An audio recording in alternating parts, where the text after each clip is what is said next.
मुझसे कई लोग पूछते हैं कि कोई कांग्रेस को वोट कैसे दे सकता है। मुझे लोग चैलेंज भी करते थे कि कोई एक कारण बताओ जिससे कांग्रेस को वोट किया जा सके। अब कल कांग्रेस ने अपना मैनिफेस्टो यानी घोषणा पत्र जारी किया तो मेरी तो आंखें खुल गई। तो आइए आप भी आंखें खोल कर देख लीजिए, एक नहीं पूरे 10 कारण कांग्रेस को वोट करने के लिए। बाद में मत कहना बताया नहीं था। हेलो एंड नमस्कार मित्रों, सबसे पहले सबसे महत्वपूर्ण घोषणा पर बात करते हैं। हालांकि ये हमारे 10 पॉइंट्स में से ऐसा पॉइंट है जो आपके दैनिक जीवन को सबसे कम प्रभावित करता है, लेकिन देश के लिए और आपके लिए भी सबसे महत्वपूर्ण है, और वो है अफ्स्पा यानी armed forced special power act. Congress का कहना है कि वो अफ्स्पा के कुछ प्रावधान हटा देंगे। इसका मतलब सेना को जो विशेष अधिकार सीमावर्ती क्षेत्रों में मिले हुए हैं उनको कम किया जाएगा। यानी कश्मीर में सेना जो बंधे हुए हाथों से युद्ध लड़ती है उसके हाथों की रस्सी को और कस के बांध दिया जाएगा। इस पर ज्यादा कुछ बोलने या डिबेट करने का रह नहीं जाता। ऐसे गुरिल्ला युद्ध में जब आप तो सबको दिख रहे हो लेकिन हमलावर का पता नहीं किस घर किस गली से निकलकर हमला कर दे, अगर आपके हाथ बंधे हैं तो सोचिए आपकी लड़ाई कितनी मुश्किल हो जाएगी। मैनिफेस्टो में एक प्रावधान है टॉर्चर इम्यूनिटी को अफ्स्पा से बाहर लाना। मतलब ये कि पूछताछ में कोई आतंकवादी या उसके सहयोगी को आप टॉर्चर नहीं कर सकते। उनको चाय पिलाइए, खाना खिलाइए और हाथ जोड़कर कहिए प्लीज अपने साथियों का नाम बता दो। ऐसी ही सरकार चाहते हैं ना आप? मैनिफेस्टो में जम्मू कश्मीर से सेना को कम करने की बात भी कही गई है। दरअसल सेना की मुस्तैदी के चलते हाफिज सईद और मसूद अजहर को पत्थर फेंकवाने और आतंकी ट्रेनिंग देने में कठिनाई हो रही थी, इसलिए उनकी मदद के लिए सेना को कम किया जाएगा। नंबर 2, अगली सबसे महत्वपूर्ण घोषणा है देशद्रोह का कानून। मतलब आप भारत का तिरंगा जला दीजिए, भारत के टुकड़े टुकड़े करने के लिए यूनिवर्सिटी में नारे लगाइए, आतंकवादियों के समर्थन में पुलवामा हमले का जश्न मनाइए, आपको कोई रोक टोक नहीं होगी। मोदी की इस बेरहम सरकार ने इन सब कामों पर प्रतिबंध लगा रखा है। मोदी तो मोदी, योगी जी ने भी सरेआम घोषणा कर रखी है कि यूपी में कोई पाकिस्तानी झंडा नहीं फहरा सकता। लेकिन कांग्रेस नफरत नहीं प्यार में विश्वास रखती है। अलगाववादियों से प्यार, मसूद अजहर जी और हाफिज सईद साहब से प्यार, नक्सलियों से प्यार और टुकड़े टुकड़े गैंग से प्यार। नंबर 3 जाता है लिंचिंग लॉ के नाम। कांग्रेस एक नया कानून लाएगी। अब आप कहेंगे कि लिंचिंग के खिलाफ तो पहले से ही कानून है, दंगे करने और दंगे भड़काने के खिलाफ भी हैं। समझे नहीं आप?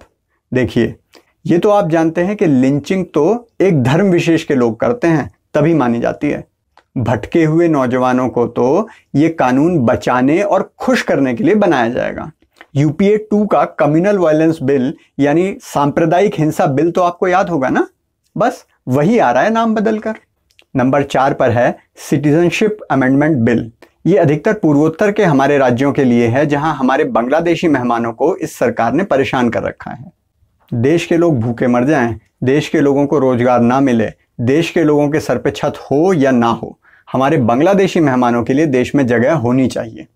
इसीलिए इस बिल को हटा दिया जाएगा। इसी के साथ जुड़ा है आधार की अनिवार्यता हटाना। इससे भी हमारे देश में रहने वाले 5 करोड़ बांग्लादेशियों को बहुत तकलीफ हो रही थी, और कांग्रेस का तो दिल ही कुछ ऐसा है, इसलिए वो आधार को अनिवार्य नहीं होने देंगे। अगले नंबर पर है compulsory and free education in public school.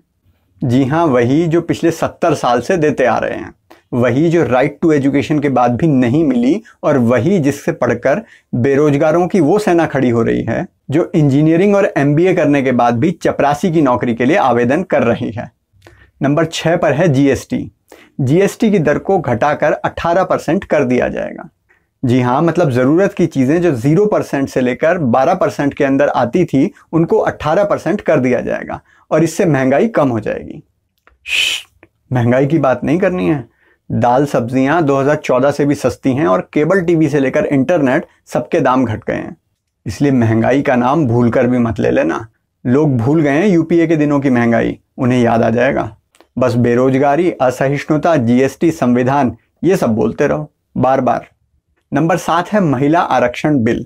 जी हाँ, वही बिल जो 10 साल तक यूपीए पास नहीं करा पाई, कांग्रेस फिर से पास कराएगी, बिल्कुल वैसे ही जैसे भाजपा राम मंदिर बनवाएगी।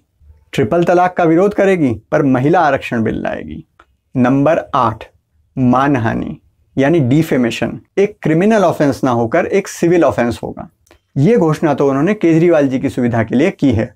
वही हैं जो किसी पर भी आरोप लगा देते हैं सबूत के साथ, और जब कोई उन्हें अदालत में घसीट कर ले जाता है तो उनके सबूत खो जाते हैं। तब उन्हें बोलना पड़ता है सॉरी शक्तिमान। नंबर 9 पर है न्याय योजना। कांग्रेस प्रतिबद्ध है कि गरीबों को न्याय दिलाकर रहेगी, जैसे 1947 से दिला रही है, अब भी दिलाती रहेगी। इस बार राहुल गांधी न्याय दिलाएंगे। अब मोदी सरकार ने 2G 3G की नीलामी तो सब डिजिटल कर दी, वहां तो खा नहीं सकते, इसलिए गरीबों की योजना लाएंगे और वहां खाएंगे। अविश्वसनीय सूत्रों के अनुसार इस योजना को इंप्लीमेंट करने की जिम्मेदारी जीजा जी को दी जाएगी। और नंबर 10 पर है कलाकारों की आजादी, सांस्कृतिक संस्थाओं को आजादी। मोदी की बेरहम सरकार ने तो कलाकारों का जीना मुश्किल कर दिया है। कलाकारों को आजादी तो कांग्रेस के टाइम पर थी, जब नेहरू ने गीतकार मजरूह सुल्तानपुरी और एक्टर बलराज साहनी को इसलिए गिरफ्तार कर लिया था क्योंकि उन्होंने नेहरू के खिलाफ कविता पढ़ी थी और उसकी माफी मांगने से मना कर दिया था। आजादी तब थी जब इमरजेंसी में किशोर कुमार को ऑल इंडिया रेडियो से बैन कर दिया गया था क्योंकि उन्होंने मुंबई की कांग्रेस रैली में गाना गाने से मना कर दिया था। मोदी ने सब कलाकारों को जेल में डाल रखा है। अब जब कांग्रेस की सरकार आएगी तो उन्हें आजादी दिलाई जाएगी। ये 10 कारण बहुत हैं कांग्रेस को वोट देने के लिए। आपके पास अगर कोई कारण है तो हमें कमेंट सेक्शन में जरूर बताएं। अगर आपको ये वीडियो अच्छा लगा तो प्लीज इसको शेयर करें, चैनल को सब्सक्राइब करें और साथ ही बेल आइकन को जरूर दबाएं ताकि कोई वीडियो मिस ना हो, क्योंकि खुशियां बांटने से बढ़ती हैं।